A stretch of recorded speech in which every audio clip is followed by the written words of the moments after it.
Good afternoon students, कैसे हो? चलिए स्टूडेंट्स, तो हमने फर्स्ट 2 चैप्टर्स के एक्स्ट्रा क्वेश्चंस कर लिए, that is theory of demand and introduction to economics. आज हम कर रहे हैं theory of consumer behaviour. Clear? चलिए, इसका first question, utility depends on the dash of a want. Utility depends on the dash of want. Utility depends, on the dash of a want. Option A, intensity. Option B, quality. Option C, novelty, या D, uniformity. बताएं जी students, very good. Option A, that is intensity. Intensity clear है? कोई भी product की demand, product की desire को लेकर आप कितने इंटेंस हो, आपके अंदर कितनी इंटेंसिटी है। जितनी ज़्यादा इंटेंसिटी होगी उस प्रोडक्ट को लेकर, उस डिमांड को लेकर, उस वांट को लेकर, उतनी ही ज़्यादा उसकी यूटिलिटी आपको मिलेगी, उतनी ज़्यादा सेटिस्फेक्शन आपको मिलेगी। क्लियर है? Intensity, very good. Next question, all but one are the commodities that have utility and usefulness except। कहते हैं 4 कमोडिटीज़ आपको दी हुई हैं, उसमें 3 कमोडिटीज़ ऐसी हैं जिसकी यूटिलिटी भी है, यूज़फुलनेस भी है। सिर्फ एक कमोडिटी ऐसी है जिसकी यूटिलिटी है लेकिन यूज़फुलनेस नहीं है, वो चीज़ आपको बतानी है। ऑप्शन सुनिए। ऑप्शन है pencil. Option A pencil,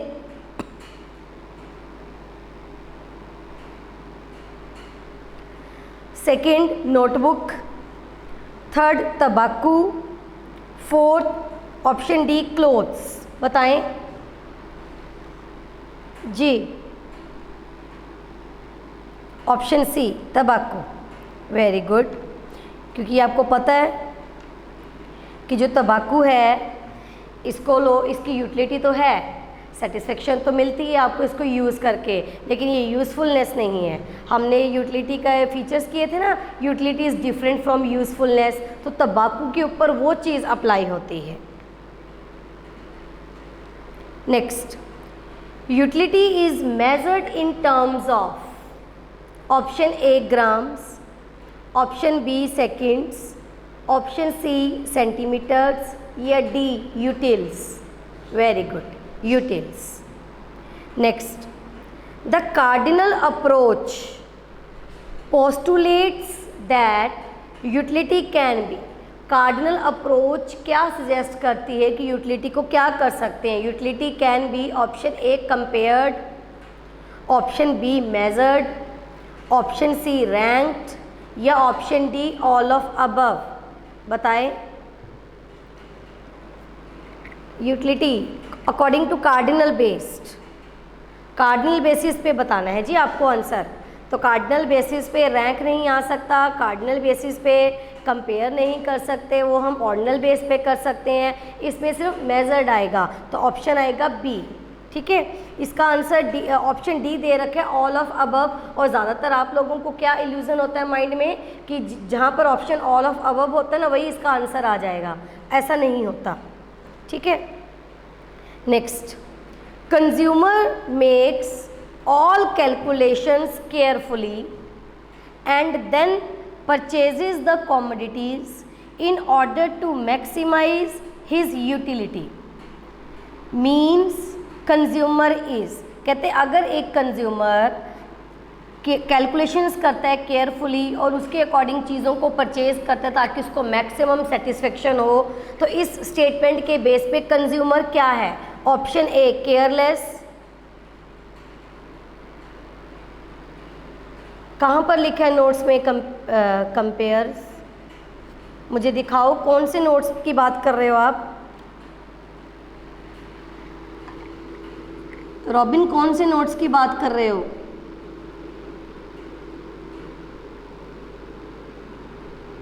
page number 43 अपने नोट्स में।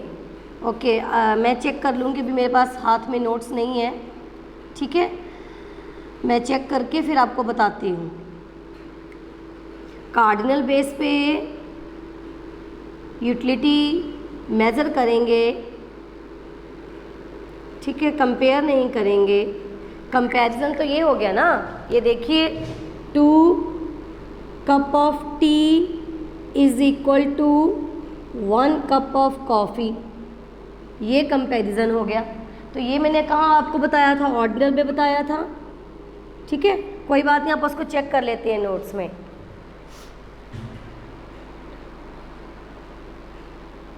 चलिए कोई बात नहीं, इसका डाउट क्लियर कर लेते हैं। नोट्स में गलत लिखा हो सकता है मे बी, लेकिन कंपैरिजन तो ऑर्डिनल कंसेप्ट है ही है, रैंक भी ऑर्डिनल है, ठीक है, इसमें सिर्फ मेजर्ड आएगा।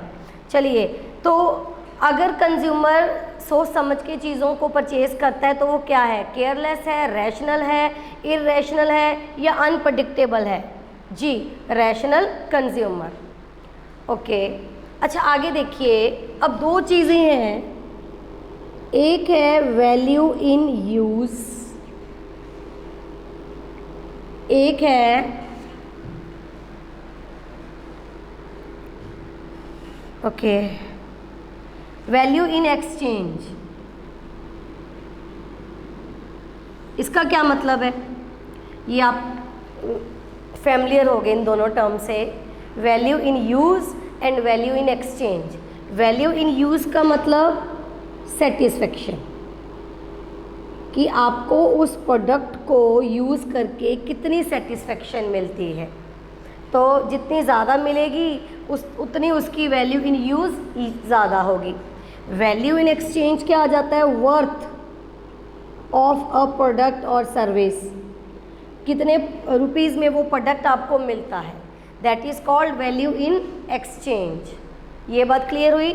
अच्छा, एक प्रोडक्ट ऐसा है जिसकी वैल्यू इन यूज़ ज़्यादा है, मतलब नॉर्मली प्रोडक्ट ऐसे होते हैं कुछ वैल्यू जिनकी वैल्यू इन यूज़ और वैल्यू इन एक्सचेंज डिफरेंट होते हैं। फॉर एग्जांपल वाटर, डायमंड, दो चीज़ें हैं इसमें।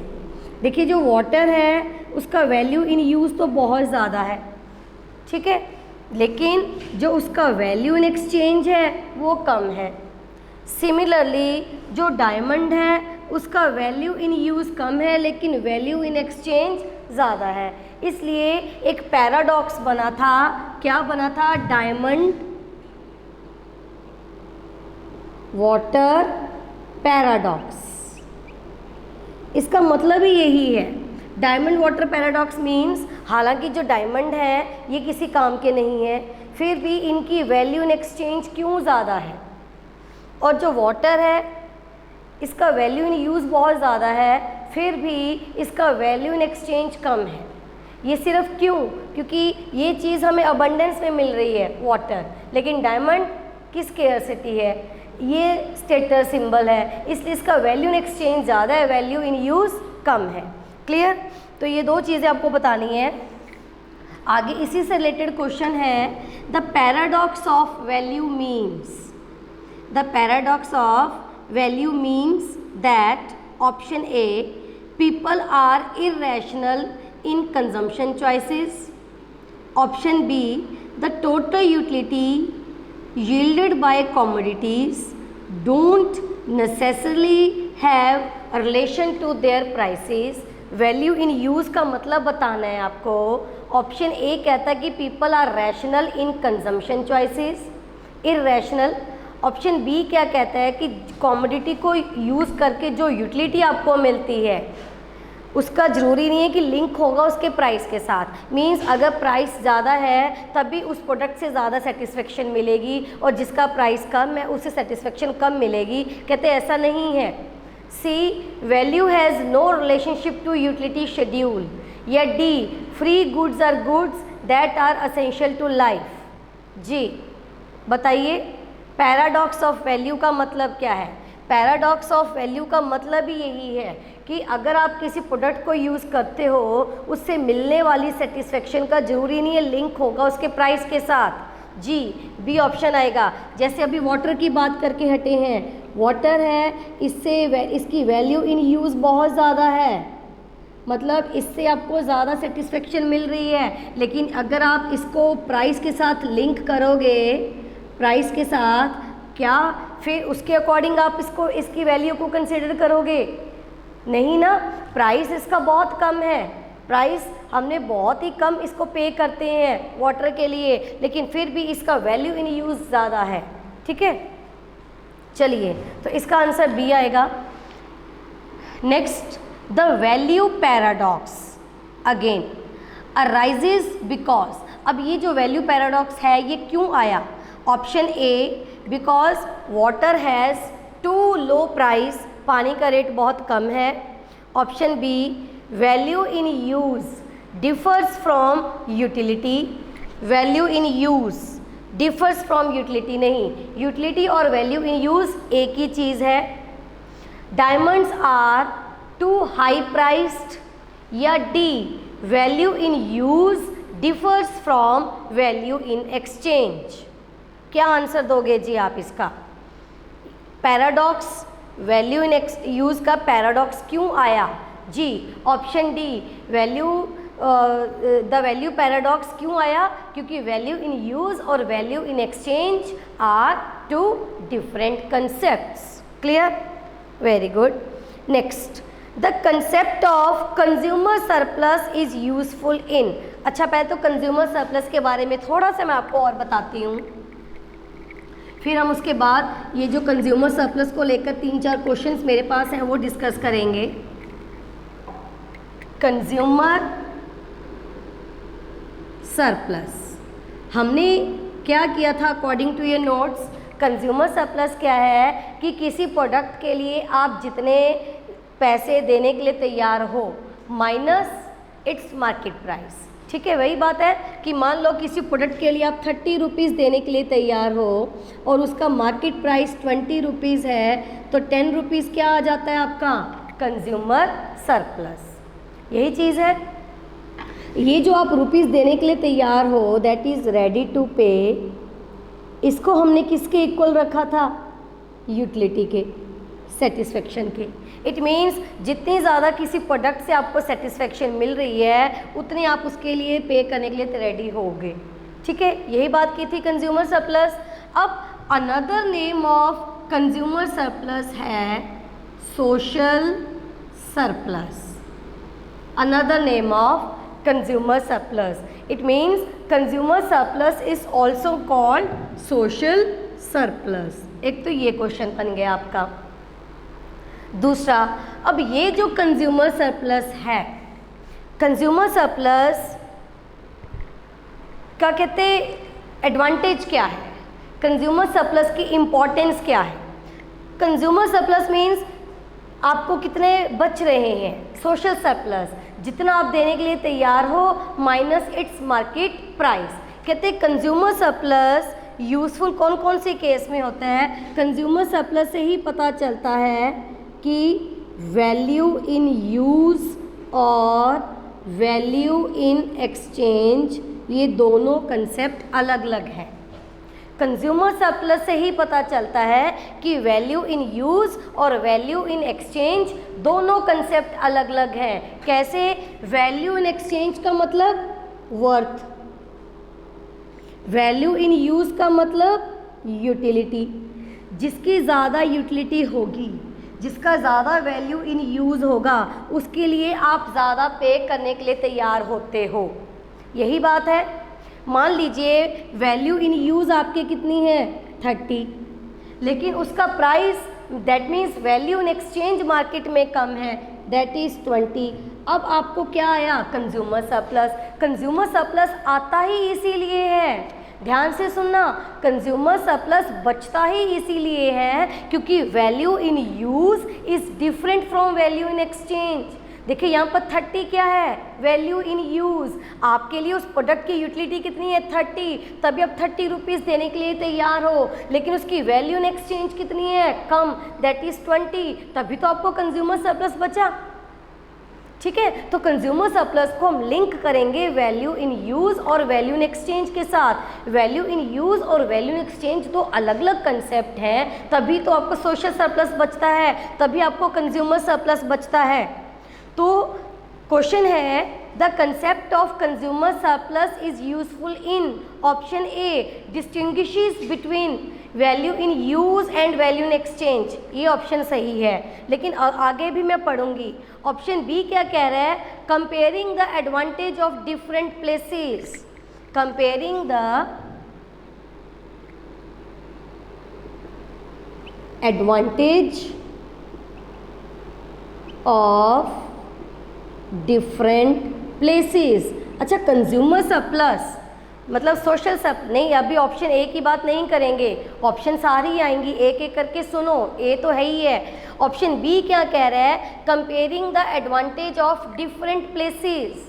कंज्यूमर सरप्लस अलग अलग प्लेस पे अलग अलग हो सकता है, क्योंकि अलग अलग जगह पर प्रोडक्ट की यूटिलिटी अलग अलग होती है। जहाँ पर प्रोडक्ट अबंडेंस में है वहाँ पर उसकी यूटिलिटी कम है, जहाँ पर वो प्रोडक्ट की स्केर्सिटी है वहाँ पर उसकी यूटिलिटी ज़्यादा होगी। मोर यूटिलिटी होगी तो ऑब्वियसली कंज्यूमर सरप्लस भी वहाँ पर ज़्यादा बचेगा। तो आप अलग अलग प्लेसेस की एडवांटेज ले सकते हो अगर आपको कंज्यूमर सरप्लस अराइज करना है तो, ठीक है, क्योंकि कंज्यूमर सरप्लस अलग अलग जगह पर अलग अलग बचेगा। Next, useful in cost benefit analysis of project. Useful in cost benefit analysis of project. अच्छा, अब इस पॉइंट का लिंक देखो किसके साथ है, इसका लिंक है प्राइस के साथ। Price of the product that is ये जो 20 रुपीज़ है, price of the product that is value in exchange. अब वैल्यू इन एक्सचेंज कैसे डिसाइड करते हैं प्रोड्यूसर्स, कॉस्ट को एनालाइज करके, मतलब किसी भी प्रोडक्ट का प्राइस कैसे फिक्स करते हैं कि उसमें उनकी कॉस्ट कवर हो सके। अब इस हिसाब से रखेंगे कि आप लोग उसको उस प्राइस पर उस प्रोडक्ट को अफोर्ड भी कर सको, क्योंकि उनको ये भी पता है कि there is a inverse relationship between price and demand. ठीक है, तो useful in cost benefit analysis of project, इसमें भी कंज्यूमर सरप्लस हेल्पफुल होता है। कंज्यूमर सरप्लस इसमें भी हेल्पफुल है, comparing the advantage of different places, और कंज्यूमर सरप्लस इसमें तो हेल्पफुल है ही है, distinguishes between value in exchange and value in use. तो इसका आंसर ऑल ऑफ अबव आएगा। ठीक है, समझ में आ रही है स्टूडेंट्स? इस क्वेश्चन में कोई डाउट है तो बताएं, कंज्यूमर सरप्लस वाला जो मैंने अभी आपको समझाया। इस तरीके से तीनों ऑप्शंस जो है वो सही हैं, जैसे मैंने अभी आपको लिंक करके बताया। जी क्लियर है ऑल ऑफ यू? जी, पॉइंट सी क्लियर नहीं हुआ आपको, that is useful in cost benefit analyse. देखिए, अब आप बिजनेस सेलर के पॉइंट ऑफ व्यू सोचोगे, आपने किसी प्रोडक्ट का प्राइस फिक्स करना है, आपको ये भी पता है कि there is a inverse relationship between price and demand, और प्राइस आप इस हिसाब से फिक्स करते हो कि आपकी जो खर्चे हैं वो पूरे हो सकें। फिर आप ये भी चाहते हो कि कंज्यूमर को कंज्यूमर सरप्लस बचे। अब आप अपने ऊपर लेके सोचो, किसी प्रोडक्ट को यूज़ करके जब आपको कंज्यूमर सरप्लस बचता है, तब आप उस प्रोडक्ट को बार बार खरीदोगे या नहीं खरीदोगे? पहले मुझे इतना आंसर दीजिए सौरभ, अगर आपको कंज्यूमर सरप्लस बच रहा है, कंज्यूमर सरप्लस मिल रहा है, कंज्यूमर सरप्लस मिलना मतलब सेटिस्फेक्शन ज़्यादा मिल रही है और पे आप उसके लिए कम कर रहे हो, तो क्या आप उस प्रोडक्ट को दोबारा परचेज करोगे? जी बताएं सौरभ। हाँ, आप दोबारा परचेज करोगे, है ना? जी, दोबारा परचेज करोगे। तो सेलर क्या चाहता है? सेलर की मेन टेंडेंसी क्या है कि आप उसके प्रोडक्ट को बार बार परचेज करो। बार बार परचेज करने के लिए क्या करना पड़ेगा उसको, ताकि उसकी प्रोडक्ट बार बार बिके, उसको प्राइस इस हिसाब से रखना पड़ेगा कि आपको कंज्यूमर सरप्लस हो। तो फिर consumer surplus is helpful in cost benefit analysis of project, क्योंकि अब आप सेलर हो, आप अपना लॉस भी नहीं करना चाहते। आप देखोगे कि मैंने जिस प्रोजेक्ट में जो प्रोजेक्ट मैंने स्टार्ट किया है, मुझे इसमें खर्चा कितना आएगा, कितना मैं इसका पर यूनिट कमा सकता हूँ, ठीक है ना। तो ये चीज़ें भी कंसीडर करनी पड़ेंगी। अब बताओ सौरभ, आपको क्लियर हुआ कि कंज्यूमर सरप्लस कैसे कॉस्ट बेनिफिट एनालिसिस में हेल्पफुल है? चलिए ठीक है, वेरी गुड। आगे देखिए, इसी से मिलता जुलता next question, in which of the following fields the concept of consumer surplus is useful. अब आप इस चीज़ को ध्यान में रखोगे, प्राइस को ध्यान में रख के मुझे इसका आंसर दोगे। नेक्स्ट क्वेश्चन को प्राइस में ध्यान में रख के, प्राइस को ध्यान में। ऑप्शन ए कंज्यूमर सरप्लस कहते हैं कौन से फील्ड में यूजफुल है? Option A monetary policy, option B tax policy, option C investment policy, या D fixing remuneration on factors. जल्दी से बता दीजिए, प्राइस को कंसीडर करके बताइए जी, कंज्यूमर सरप्लस कौन से फील्ड में यूजफुल है?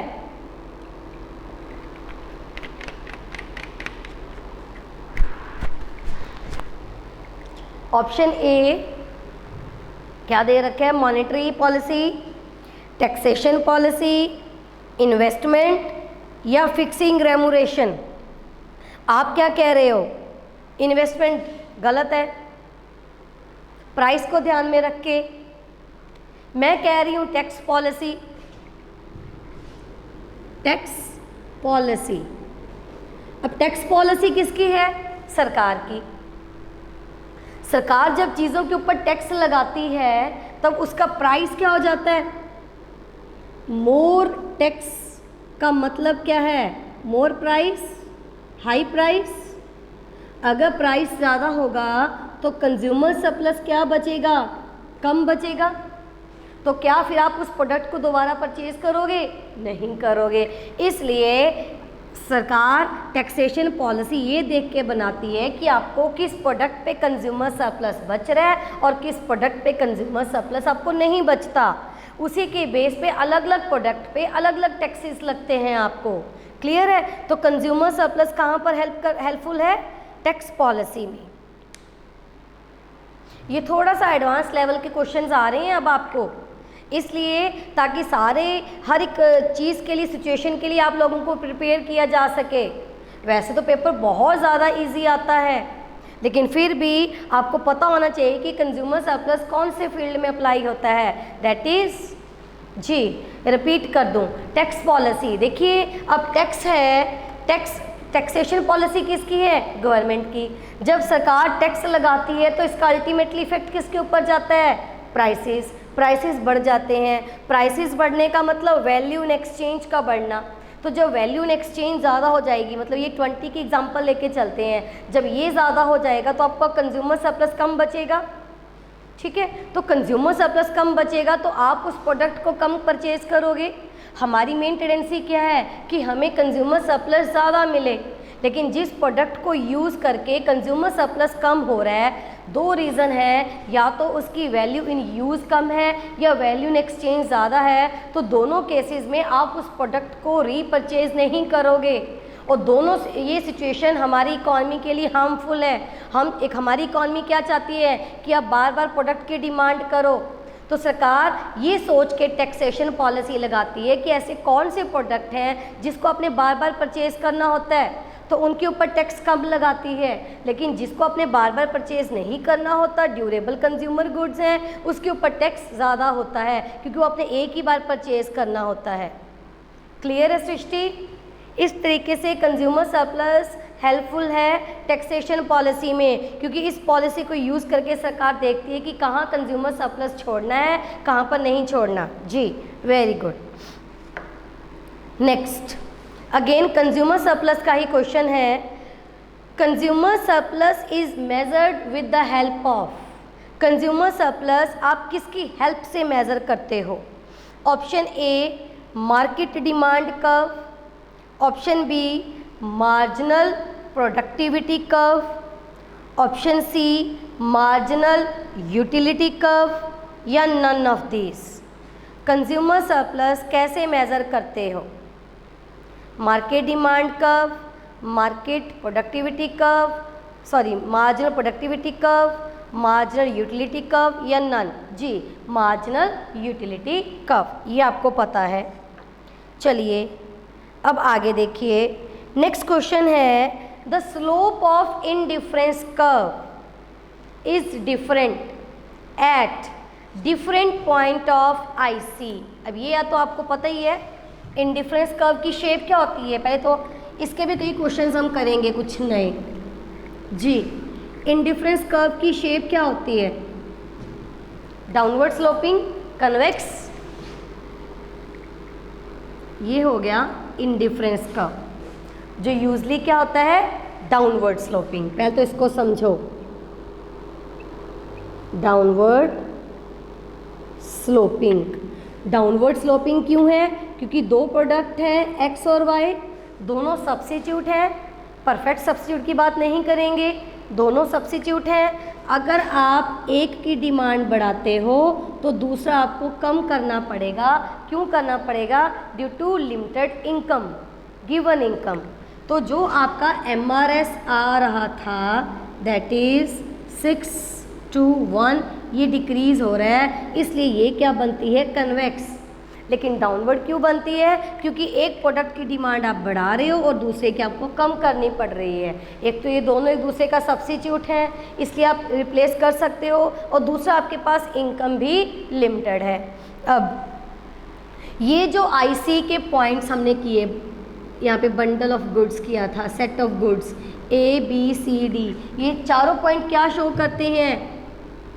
सेम लेवल ऑफ सेटिस्फेक्शन, ये भी आपको पता है।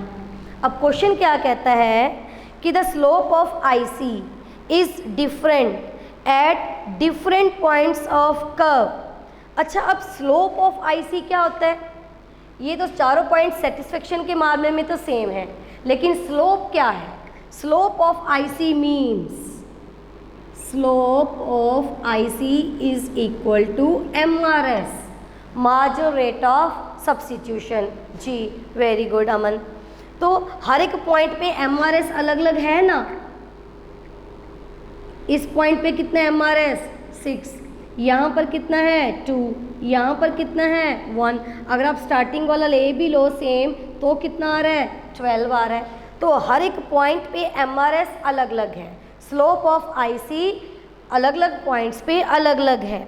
ठीक है, तो अब इसके बेस पे आपको आंसर देना है। ऑप्शन ए ये स्टेटमेंट सही है, दैट इज़ करेक्ट, या बी इनकरेक्ट, या C slope of IC is measured by MRS which falls, या D both A and C. जी बताएं, स्टेटमेंट आपके पास ये है the slope of IC is different at different points of curve. Option A correct, option B incorrect, option C due to MRS which falls, या D both A and C. जी very good, option D both A and C. Clear है? अब IC का ही question है, इसी में हमने किया था मोनोटोनिक प्रेफरेंस। क्या होती है मोनोटोनिक प्रेफरेंस? मोनोटोनिक प्रेफरेंस क्या बताई थी मैंने आपको?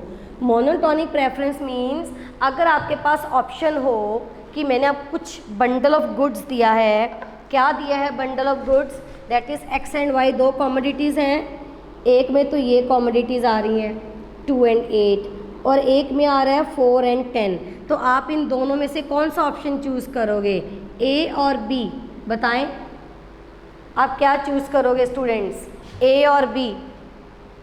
बी, क्योंकि इसमें दोनों गुड्स की क्वांटिटी ज़्यादा आ रही है। This is called your monotonic preference. अच्छा, अब मैं इसको थोड़ा सा चेंज करती हूँ, 2, 10। अब बता दीजिए अब मैंने ऑप्शन चेंज की है, अब आप क्या चूज करोगे, 2 8 या 2 10?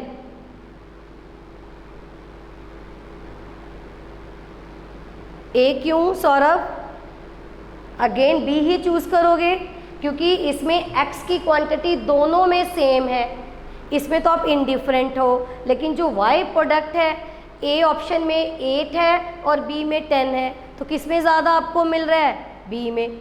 ठीक है, तो this is called your monotonic preference. तो इंडिफरेंस कर्व का मतलब ये नहीं है कि आपको दोनों प्रोडक्ट, हमने क्या किया था, higher indifference curve represent higher level of satisfaction, ये किया था ना हमने। तो जरूरी नहीं है कि जो हायर इंडिफरेंस कर्व है ये दोनों गुड्स की क्वांटिटी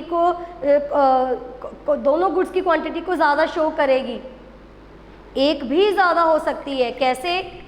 अब ये x है, ये y है, आप ये वाला पॉइंट चूज कर रहे हो यहाँ पर IC1 में, पॉइंट A, तो IC2 पर ऐसे भी जा सकता है, पॉइंट B IC1 पे देखना क्या हुआ, यहाँ पर y की क्वांटिटी तो उतनी ही है लेकिन x की ज़्यादा हो गई।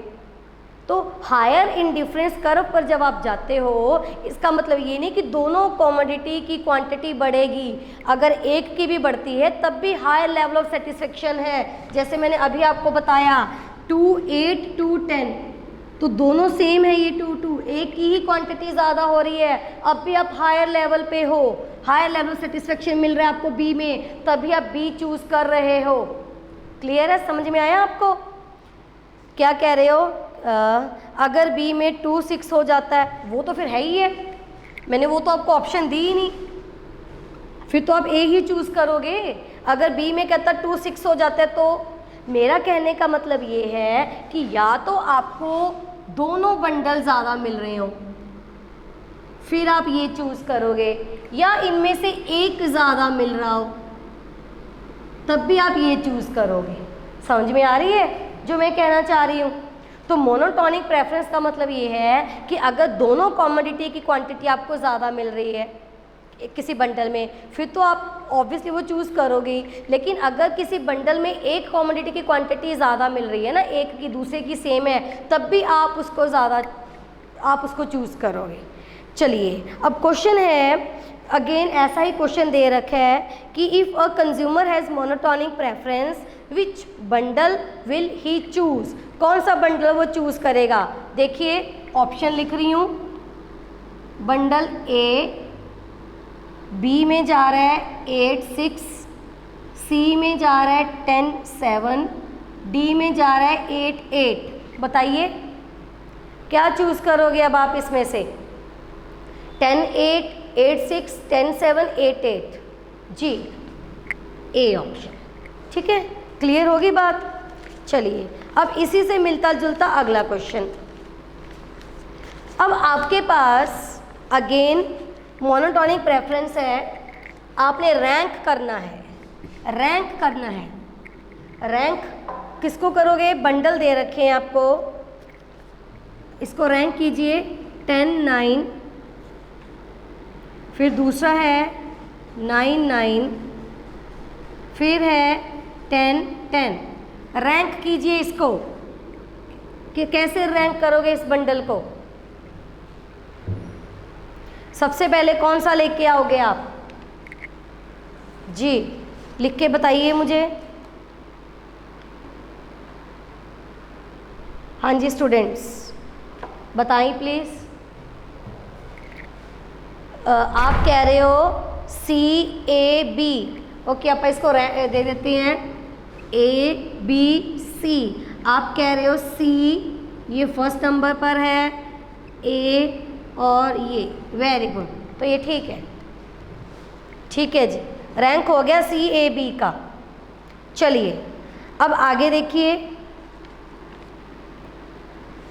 अब next question, the other name associated with ordinal approach.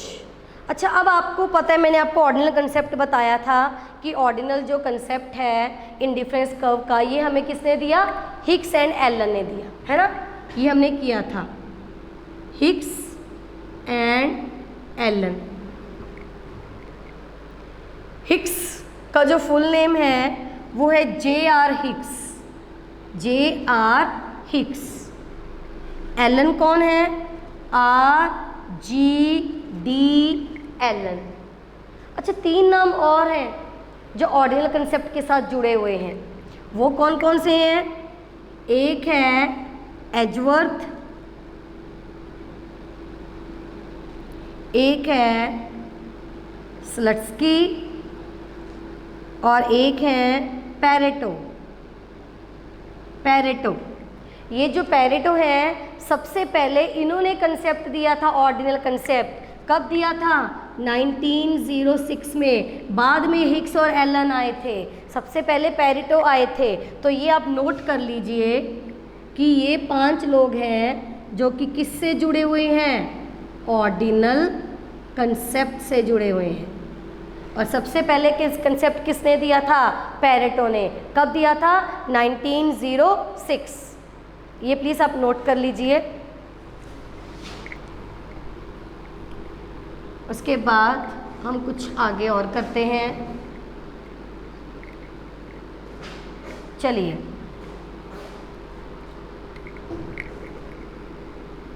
हो गया, ये नोट कर लिया आप लोगों ने। नेक्स्ट क्वेश्चन देखिए।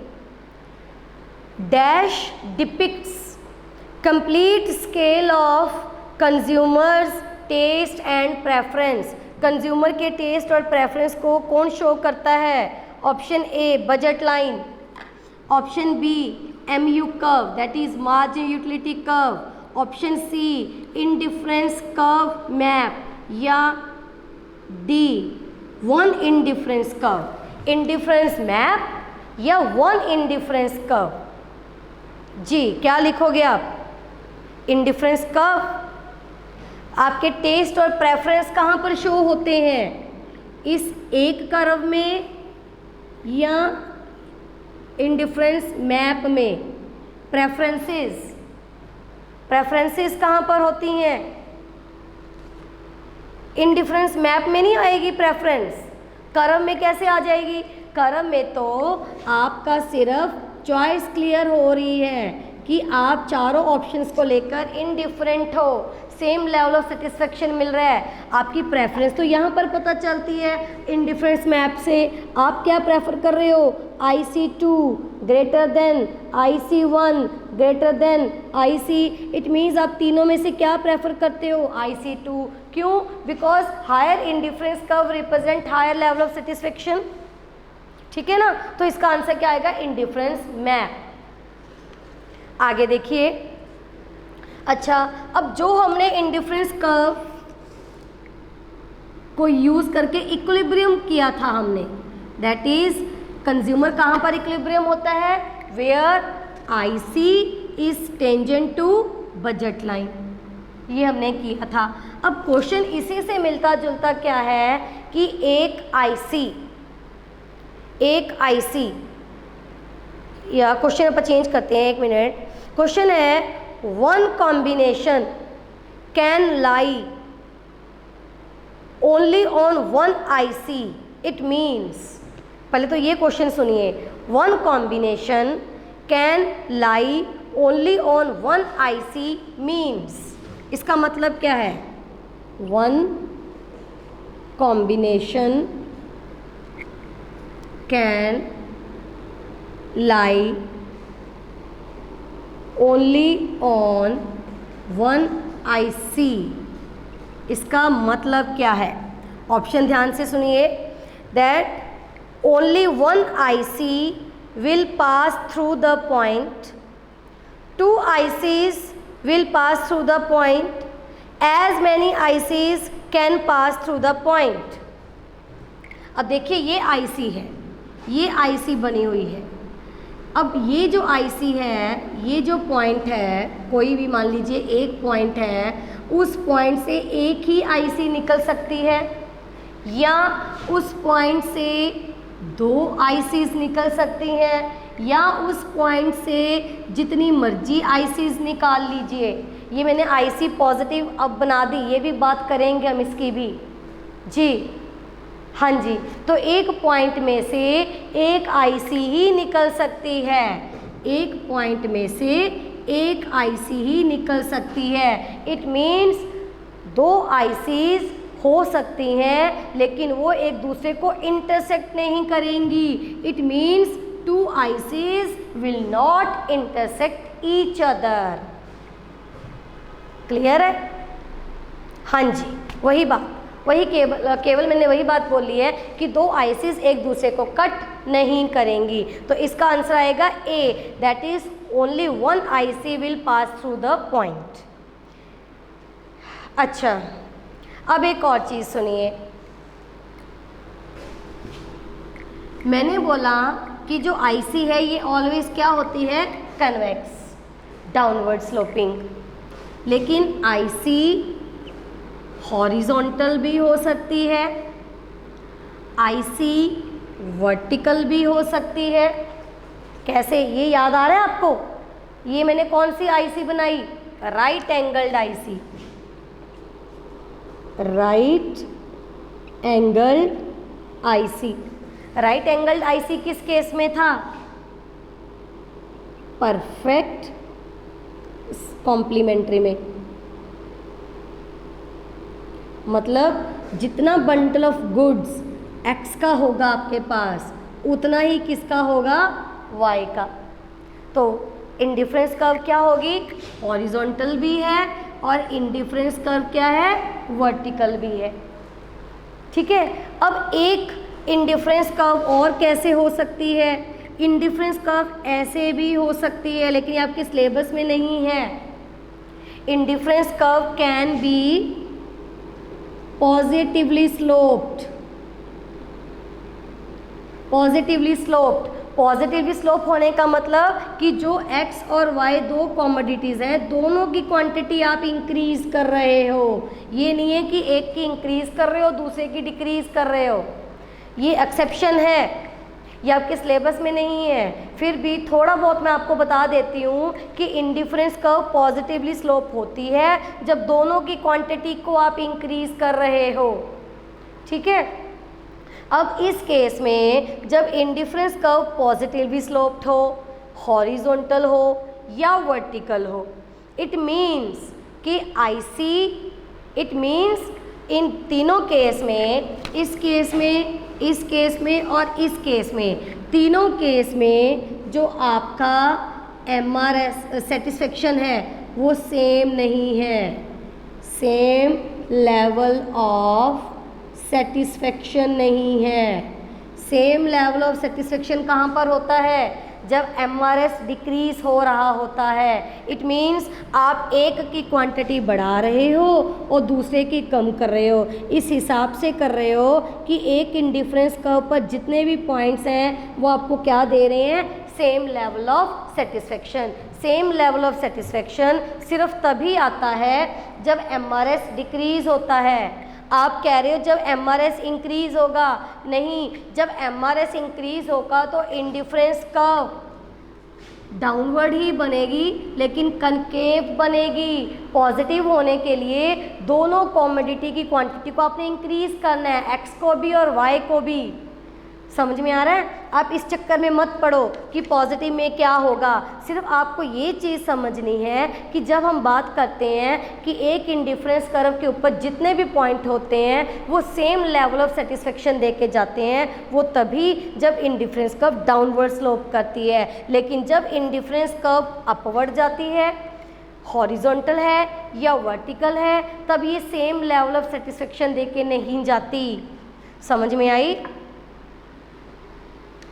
हाँ, मैं वही तो कह रही हूँ सौरभ कि पॉजिटिव रिलेशनशिप में एमआरएस ज़रूरी नहीं इंक्रीज होगा।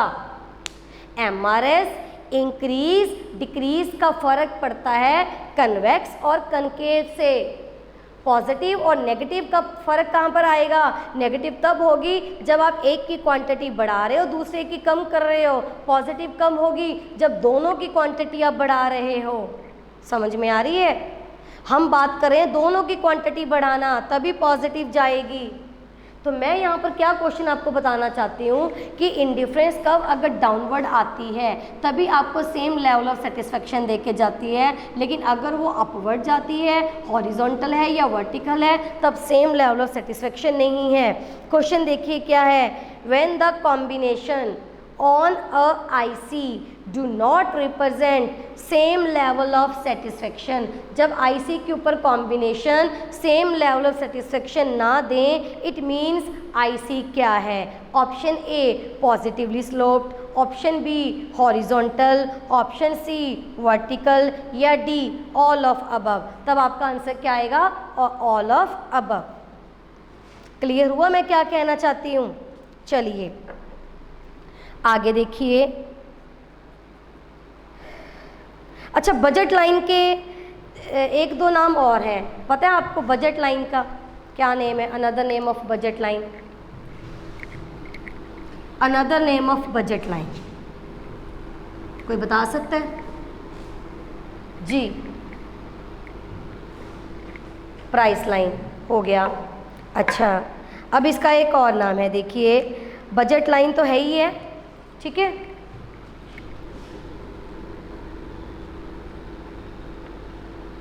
एक है प्राइस अपॉर्चुनिटी लाइन। मतलब आपके पास अपॉर्चुनिटी है ना, आप एक के लिए दूसरे को सेक्रीफाइस कर रहे हो, तो प्राइस अपॉर्चुनिटी लाइन। और इसका एक और है consumption possibility line, consumption possibility line. ये जो बजट लाइन है ये कंजम्पशन को शो करता है कि आप क्या क्या कंजम्पशंस कर सकते हो, क्या क्या पॉसिबिलिटीज़ आपके सामने हैं, ए बी सी और डी। तो बजट लाइन के ये दो नेम और हो गए, price opportunity line and consumption possibility line. Iso cost, iso cost तो हम तब करेंगे, ये इसका नाम नहीं है जी। आइसो कॉस्ट तो जब हम प्रोडक्शन का चैप्टर करेंगे ना, कि एक प्रोड्यूसर ने दो इनपुट को यूज़ करना है, that is labour and capital, फिर उससे वो प्रोडक्शन, जब आप प्रोड्यूसर्स इक्विलिब्रियम का चैप्टर करोगे तब आएगा आइसो कॉस्ट, अभी नहीं। चलिए, तो क्वेश्चन क्या है यहाँ पर, dash is a graphical representation of all possible combinations of two goods which can be purchased with given income and prices. Option A budget line, option B price opportunity line, option C consumption possibility line और option D all of above। तो क्या आएगा? all of above, क्योंकि सारे ही एक ही हैं, ये तीनों एक ही नाम है, budget line, price opportunity line and consumption possibility line. चलिए, all combinations that lie on the budget line, budget line के ऊपर जो भी कॉम्बिनेशंस हैं इसको हम क्या बोलते हैं? Option A unaffordable by consumer, option B affordable by consumer, option C attainable by consumer, या D both B and C, that is affordable and attainable. क्या बोलोगे आप जी? Both B and C, that is affordable and attainable. Very good. अच्छा, जब आप budget line में shift करते हो, वो किस किस वजह से करते हो आप? शिफ्टिंग ऑफ बजट लाइन क्यों होती है? ये आपकी बजट लाइन है, आप राइट वर्ड शिफ्ट कर गए, इसके दो रीजंस हैं, या तो प्राइसेस कम हो गए या आपकी इनकम बढ़ गई, है ना, यही चीज़ है। अच्छा, अब क्वेश्चन ये है, अ shift of budget line, budget line में आप शिफ्ट हो गए, साथ में कंडीशन दे रखी है व्हेन प्राइसेस आर कांस्टेंट, मतलब प्राइस तो चेंज नहीं हुए, फिर भी आप बजट लाइन में शिफ्ट हो गए, या तो राइट वर्ड्स हो गए या आप लेफ्ट वर्ड शिफ्ट हो गए। दिस इज ड्यू टू, अब ये किस वजह से है? Due to change in demand, option A, option B due to change in income, option C change in preference, या चेंज इन यूटिलिटी। जी, change in income, due to change in income. Clear है? अच्छा, budget line is not known as, budget line का एक और नाम कौन सा नहीं है? Option A consumption possibility curve है, ऑप्शन बी प्राइस लाइन, ये भी है। प्राइस अपॉर्चुनिटी लाइन, ये भी है। डी है iso utility line, iso utility, iso utility line, ये बजट लाइन का नहीं है क्योंकि ये यूटिलिटी को रिप्रेजेंट कर रहा है, ये अलग कंसेप्ट है। आइसो यूटिलिटी लाइन ये आपके सिलेबस में भी नहीं है। बजट लाइन को क्या क्या बोल सकते हैं? Price line, price opportunity line, consumption possibility line. Clear है? समझ में आ गया जी? चलिए, अच्छा बजट लाइन इक्वेशन बताई थी मैंने आपको, याद है किसी को? बजट की इक्वेशन क्या थी? बजट क्या है? कंस्ट्रेंट लेके आता है, रिस्ट्रिक्शन लेके आता है कि आप इससे ज़्यादा अफोर्ड नहीं कर सकते, आप इससे ज़्यादा परचेज नहीं कर सकते। एक रिस्ट्रिक्शन लेके आ रहा है, कंस्ट्रेंट लेके आ रहा है, तो क्या इक्वेशन कराई थी? Price of X, quantity of X, price of Y, quantity of Y is equal to M, that is budget money. कि इसके बराबर जा सकते हो, ये जो आप परचेज कर रहे हो एक्स की क्वांटिटी, वाई की क्वांटिटी, इनके रेस्पेक्टिव जो प्राइसेस हैं उनसे आप जो परचेज कर रहे हो, तो वो और आपका जो बजट है, जितनी आपने शॉपिंग की और जो आपका बजट है वो इक्वल हो सकता है। इवन बजट आपका ज़्यादा भी हो सकता है, लेकिन ऐसे नहीं हो सकता कि आपने ज़्यादा खरीद लिया और आपका बजट ना हो। ठीक है, तो मेनली क्या इक्वेशन आती है? ये इक्वल वाली बजट इक्वेशन। क्लियर हुआ स्टूडेंट्स? अच्छा, how many indifference curves can touch the price line? Price line को कितनी इंडिफरेंस कर्व टच कर सकती हैं बताइए?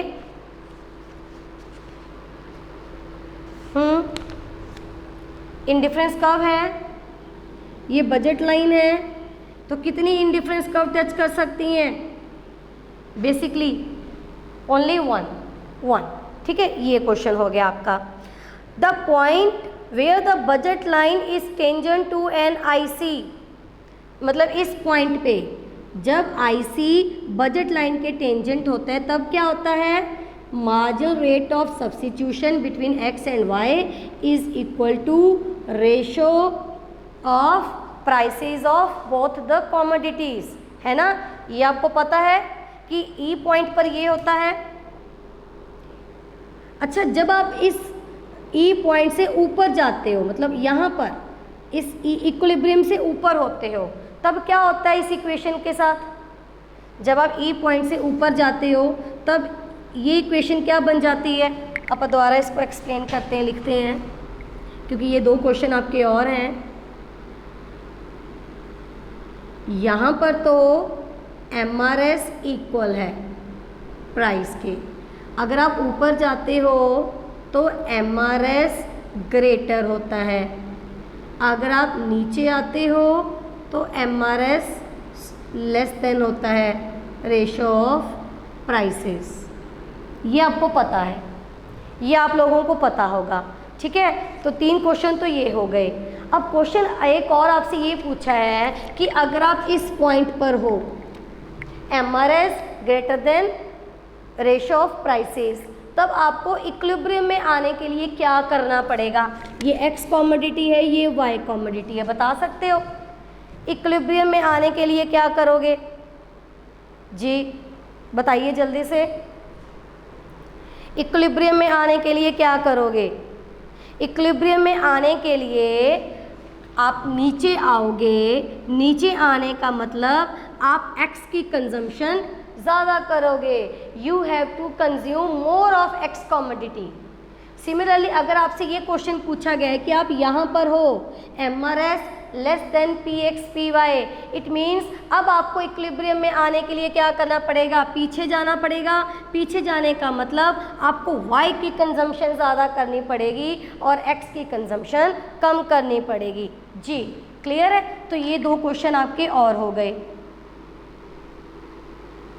Next, maximisation of total utility is an assumption of a consumer in an analysis that is maximisation of total utility, कि ये जो assumption है कि एक कंज्यूमर का मेन मोटिव है कि अपनी यूटिलिटी को मैक्सिमाइज करे, ये हमने कहाँ कहाँ पढ़ा है? ऑप्शन ए इंडिफरेंस कर्व अप्रोच में, ऑप्शन बी डिमांड में, ऑप्शन सी यूटिलिटी में, या डी ऑल ऑफ अबव में। क्या आपका आंसर होगा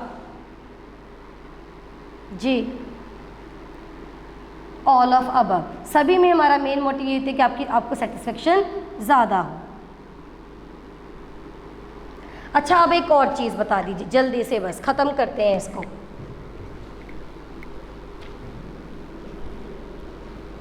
ये आप लोग मुझे बताओगे, 2 क्वेश्चन मैं आप लोगों से पूछूंगी। ये आपकी इंडिफरेंस कर्व है, ये एक और कर्व बना दी। चलिए अब ये पॉइंट ले रही हूँ मैं, ये वाले 3 पॉइंट ले लिए। पहले मुझे ये बताए, जब आप A टू B जाते हो, A टू B आप मूव कर रहे हो, तो ये मतलब आप ऑप्शन A को छोड़ के B चूज़ कर रहे हो, ये किस वजह से है? Option A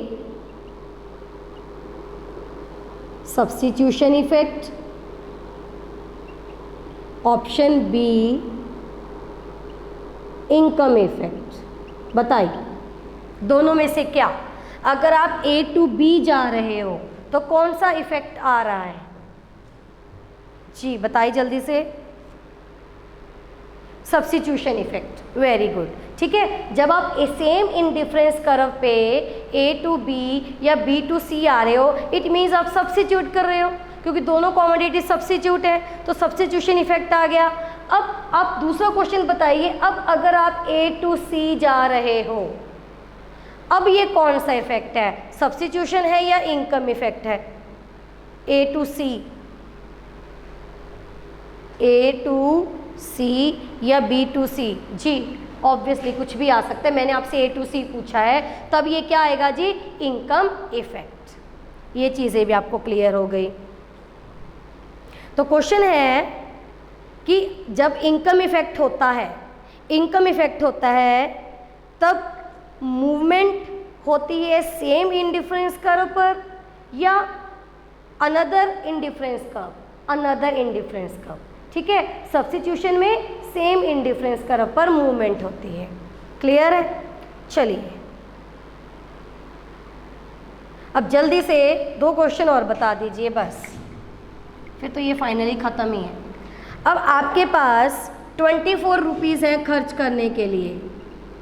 you have ₹24 to spend. 2 commodities आपने लेनी है, एक X लेनी है और एक Y लेनी है। X का प्राइस है 4 रुपीज़, Y का प्राइस है 2 रुपीज़। तो कितनी कितनी क्वांटिटी आप लोगे? ऑप्शन देख लीजिए, ये तो गिवन है। Option A 4 of X commodity and 5 of Y, B 2 of X and 7 of Y, C 3 of X and 6 of Y, या D नन। बता दीजिए, आपके पास 24 रुपीज़ हैं, सारे पैसे आपने खर्च करने हैं। X का रेट 4 है, Y का 2 है, इनमें से कौन सा बंडल आप ले सकते हो? A B C D? जी C बंडल आप ले सकते हो। कैसे? 3 इंटू X का रेट कितना है? 4, दैट इज़ 12 रुपीज़, तो आपने X पे स्पेंड किए। सिमिलरली 6 इंटू 2, 12 रुपीज़ आपने Y पे स्पेंड किए, टोटल 24 आपके खर्च हो गए। Very good. अब एक और क्वेश्चन पूछा है कि अगर आप इस तरीके से परचेज करते हो और ये रेशो आपको प्राइस की दे रखी है 4:2, तब MRS किसके इक्वल होगा? MRS क्या किया था? Is equal to ratio of prices of both commodities. अब आपका MRS क्या होगा? Option A 1:2, option B 2:1, option C 1:1, option D 2:2। बता दीजिए। वेरी गुड, 2:1, क्योंकि प्राइस क्या है? 4/2 दैट इज़ 2/1। ठीक है, चलिए ये हो गया जी आपका। इंडिफरेंस कर्व को लेकर, यूटिलिटी को लेकर भी आपके सारे जो इम्पॉर्टेंट क्वेश्चंस थे एक्स्ट्रा वो मैंने आपको करवा दिए। अब हम कल नए चैप्टर के साथ मिलेंगे, थ्योरी ऑफ सप्लाई के क्वेश्चंस करेंगे। चलिए, यहाँ तक कोई डाउट है तो बताइए प्लीज़।